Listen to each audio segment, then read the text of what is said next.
Hi, I'm Craig Faulkner, and this is Mark Guthrie. We're the owners of the Florida Burn, and we're very excited about this tryout. We want to send you this video because we normally get together with all the players and all the parents and explain a little bit about who we are and how things came about with the Florida Burn and tell you a little bit about what you can expect. But because we want to do social distancing, we definitely don't want to get everyone together like we normally do. So we thought we'd send you this video, tell you a little bit about who we are, especially for those new parents and those new players, so that you felt like when you came into tryouts, you were ready to go. So first of all, we've been coaching and running the Florida Burn for 9 years. It's very exciting for us because we have grown every single year. We feel like we're doing things right. We make a great effort to do things good for players and to get players the recognition that they need, and it's really paid off. So Mark's going to talk a little bit about our organization and how we came about and what you can expect. Well, we started the Florida Burn 9 years ago. Coach Faulkner and I came back from coaching on the other side of the state, decided we wanted to do it with our own guys in our own area, and it's been a blessing. And what has made the Burn special is our players. Our players from the very beginning have played the game the right way. The guys in the past have set a precedent for the guys in the future on how to play hard, how to play right, and we're always indebted to the guys that have played before you guys and have made a name for the Florida Burn. So in an effort to carry that on, we come out to tryouts each year and trying to find the right guys, the right fit for each team, the right team players. And even though we play a brand of showcase baseball, it's still the main goal for us is to make every player improve, get better each summer, and make sure by the time you go to college and you have an opportunity to play at the next level that you're ready to go the minute you set foot on campus. Well, and Mark, one of the things that we're really excited about is the success that we've had this past season in the summer. Even though in a difficult times that people have had, and with the Corona, the Florida Burn really did very, very well with all their teams. We're coming off winning Jupiter 2 years in a row, which is the biggest tournament in all of travel baseball. So our success has spoken for itself, and we're looking forward to continuing that. One of the strengths of the Florida Burn, no doubt, is our communication. We've said this to parents before, and now the parents that have played for us and the players that have played for us and been a part of our organization realize communication is so important in travel baseball, and we're the best at it. Mark Guthrie is retired from many years of playing professional baseball, and he's able to be a real strong communicator. He's always on the email. He's always writing, where the hotels are, all the things that you need to know as a parent and as a player. And on the other side of that communication, we're also talking to college coaches and professional coaches all the time. We have a really strong network, both of us playing in the SEC and then both of us getting to play professional baseball has built a network of people that really coaches that really rely on us to get them players to the next level. Tell you a little bit about Mark's past. Both Mark and I both grew up at Venice, and we played Venice High School. We went on to play at LSU. We both went on to got to play in the College World Series a couple times, so that was exciting. And then went on to play professionally. Mark played 15 years in the big leagues, played on some great teams, played for great coaches, won the World Series with the Twins in '91. So it's pretty special. Not many people that have done baseball like he has. But the greatest part about Mark is he is a great teacher of the game. A lot of people play a long time and they can't teach the game, but he's one of the best I've ever seen. So it's pretty special to have him here. He's going to talk a little bit about our other strengths, our coaching staff, and tell you a little bit why we think we're special in that way as well.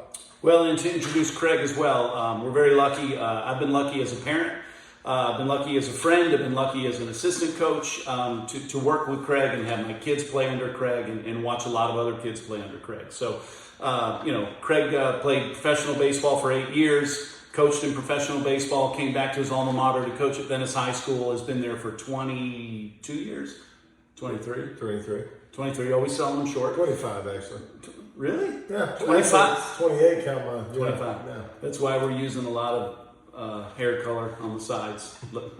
but the great thing about Craig is not just that he wins a lot, which he does. It's a byproduct of a program that he's built for his high school, a program that he's built here with the Florida Burn. He's a 6-time state champion. He is a Florida High School Athletic Association Hall of Famer. Again, it's a blessing for him to be running the organization, for the kids to get to learn under him, and more importantly, to be a good mentor and good person for all the kids throughout the organization. So we're very lucky. We've been doing this for a long time. We learned the same blueprint when we went to LSU under what we believe was the greatest college baseball coach to ever do it, and Skip Bertman. And that's kind of been the basis for what we do with the Florida Burn. And we've been able to create some continuity with that blueprint. In that a lot of our coaches who are now in their 30s, I want to say early 30s now, used to come to our camps when we were in the minor leagues. And we used to do off-season camps. And those kids came to the camps. Those kids came to school to play under Coach Faulkner, to continue to learn that blueprint. And now they're coaching for us, many of them coaching for us, at the Florida Burn. So continuity is very important in that. So many times we may not be able to see a game or to see a player play for a month or so because we're coaching other teams. But our coaches know exactly what we're looking for, exactly what we want. They know when a player's performing at a level that might catapult him to the next level. And they're able to get that information to us, and we're, along with our coaches, we are able to extend our network and get information about that player to all the college coaches or professional scouts, whatever you may have there. So continuity is a huge thing. Our coaches have been with us a long time, 20-something years they've been with us, since they were 9 years old, believe it or not. So that works, and we've been able to add other coaches that are kind of on the same page, and it allows them to learn our system quickly. We're very fortunate with our coaching staff. That's probably the number one positive about the Florida Burn is whatever team you play on, you will be playing for a good coach that truly cares and is committed to creating a good experience for you, whether it's in the summer or the fall. The blueprint that Skip laid out for us at LSU is hugely important. Yeah, and so we've talked about our communication, really, really strong for us. And if you've ever played for a travel team with bad communication, you know how important that is. We talked about, our best asset is our coaches, no doubt about it. But we try to do some things a little bit different than a lot of travel organizations do. One thing that we try to do is we only have so many hitters on a team. We usually at the max will have around 13 hitters. Sometimes some teams only have 11. So people get to hit. When their batters are getting to play, they may sit out one game in a tournament or maybe not even a game. Maybe they sit out a game but they come in and pitch hit. So when you play for a team, you're going to play. Some organizations bring players in all the time, or they'll have 16, 17 hitters, and you miss out on several games when you should be out on the field. It's the same thing with our pitchers. We don't overuse our pitchers. Everyone gets to pitch. It doesn't matter if you struggle one game. It doesn't mean you're going to sit the next several tournaments. You're going to get your opportunity to get back in there and get seen. So, and we never overuse people. That's an important thing too. I know there's pitch counts and everything these days, but a lot of times we fall short of those pitch counts just because, colleges really don't need to see a pitcher throw 80 pitches. They can tell what he can do in shorter stints. And so that's what we try to do and get more people seen, get more people in. So that's a big thing with a travel organization. Not only, do players get to play when you're on a team, but we're playing in the best tournaments. So if there's a good tournament where people are going to be, where they're going to get seen or videoed and those kind of things, we're there. We're fortunate to be in the top 8 organizations in the nation to where we get to play in some tournaments that other people don't get to play in. We're excited of what's happening with that. And so a lot of colleges, coaches are really excited about what we're doing and we're going to be as well. So, if Mark can talk a little bit about what's going on as far as this fall, a little bit about our schedule and the price, because that's what everyone wants to know, and go from there. So we just concluded our summer schedule. We were able to get through that with a little bit of juggling, a little bit of rescheduling. We were very fortunate to have a great group of parents and players that made it easy for us. Everybody understood what was going on with the COVID issue. The fall is presenting a few issues with that as well. We were able to actually add an extra event hopefully in the fall. Hopefully all the scheduling will stay as it is. But as with every year, our scheduling is tentative. If we find that an event is not going to live up to the expectations that we expect it to, then we will switch that event to something else. The schedule that we will give everybody after the tryouts, we'll give you that either the Monday or Tuesday after the tryouts, will always be tentative until everything starts in September. But we plan on starting the week after Labor Day weekend, and we will go until probably October 25th, I believe was the last day of the season. So we're going to try to get every team 5 events in, which is more than we've ever played in the fall season. And those 5 events will all include all the various grad class perfect game national championships that we always play in. Obviously, it would include Jupiter for the top team, or the kids that do make that top team. And one thing that is interesting for new players and a lot of parents of younger players will ask, what about practices? Well, our kids come from all over the state of Florida. We have kids from Jacksonville. We have kids from up by Gainesville. We have kids from Miami. We have kids from Daytona. We have kids from Iowa. We have kids from Massachusetts. It's very difficult for us to practice, as a lot of players are used to in their 13 and 14U age groups. So the Florida Burn high school divisions, practices usually will occur at the games, before the games. There's always batting practice before every game. If we need to do something after a game to put in a few plays, we will do that. So practice scheduling for the fall, especially with school this year, will not happen unless it happens before the game or after the game. The fall is a little less intense commitment-wise than the summer. Obviously, the events can't be 5 or 6 days long as they are in the summer. We will not miss school other than maybe one event. You might have to miss a day of school if you can do so, but that would be for the national championship game in each grad class. So, getting to class, making sure we don't interfere with that, especially this year with things being delayed and school being, attendance in school being so important for many people, we will, adhere to that. So the events are shorter. We will still play in 5 of them, hopefully. And the highlight of our fall schedule will be our WWBA World Championship team. That's our Jupiter team, as Craig referred to. All players within the organization are eligible for that team. We have taken players from every grad class, including freshmen, if we feel like they can do something to help us.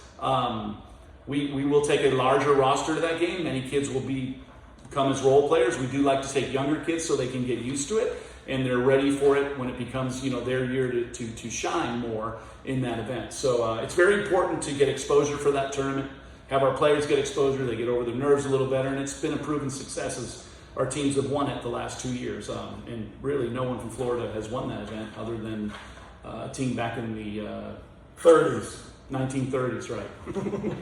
So the cost for the fall, and we'll get this out to everybody on paper too, but for right now, the cost for the fall, for position players, the cost will be $850. For POs, the cost will be $600. Pitcher onlys, right? For the 2021 national team who plays in fewer events, the cost is $700. And for any player needing a new set of uniforms, that cost is $300. So there's our cost for the fall, 5 events. There's your prices. Mark, if they're a new player to our organization, will they need a uniform? Absolutely. Yeah. So we are a Wilson sponsored team, meaning we have to wear all Wilson, Evo Shield, Louisville Slugger, or DeMarini gear. We have a contract with them, with Wilson, and they take good care of us, and we are obligated to wear their stuff. So we can't just, kids can't just wear whatever set of pants they want. Our players look good. Our jerseys for the fall will be the same jerseys you wore in the summer. You can continue to wear those jerseys. If you need a new pair of pants, you can order those off of our website. And the new players will get a couple jerseys, a couple pair of pants, socks, and hats as well. Okay, so we're excited. We've got the biggest tryout we've ever had in the fall. Like I said, we've continued to grow.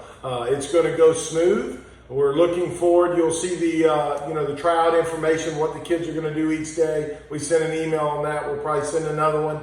But come ready to play. It looks like the weather is going to be great. and we'll have a lot of guys that they're evaluating, and it's very exciting. So thank you for watching this video. We look forward to seeing you at the tryout and having a great fall. And one more thing, don't forget your COVID waiver and your participation waiver. 2 different waivers everybody has to have signed by their parent in order to participate at the tryout. Saturday, August 22nd at Cool Today Park. Sunday, August 23rd, also at Cool Today Park. Spring home of the Atlanta Braves, located in Venice off of River Road.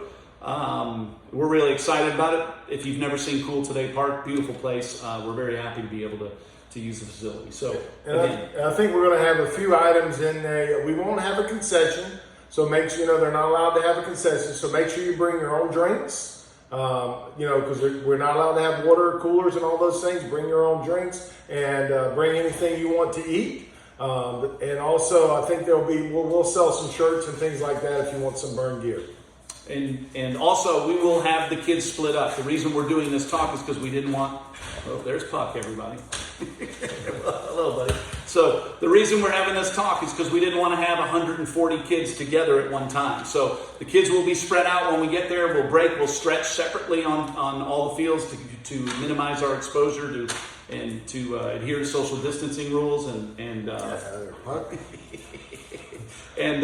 so we're going to play it safe. So we ask everybody to spread out as much as they can at the tryout. They're welcome to wear a mask if they want to, but they don't have to. Right. And wooden bats or aluminum bats, whatever you would like. Check-in will begin at 8 o'clock. Check-in will end at 9 o'clock. Now you don't have to listen to this speech at 9 o'clock, so we'll be on the field stretching at 9 o'clock. And we'll get going. Pitchers will show up later in the day. You should have received an email with that. Pitchers will check in, I believe, at 1 o'clock if you're a PO. Two-way players will go directly from their workout to the bullpen mounds to get their bullpen in. So I think that's all we got. All right. Hey, nice talking to you. All right.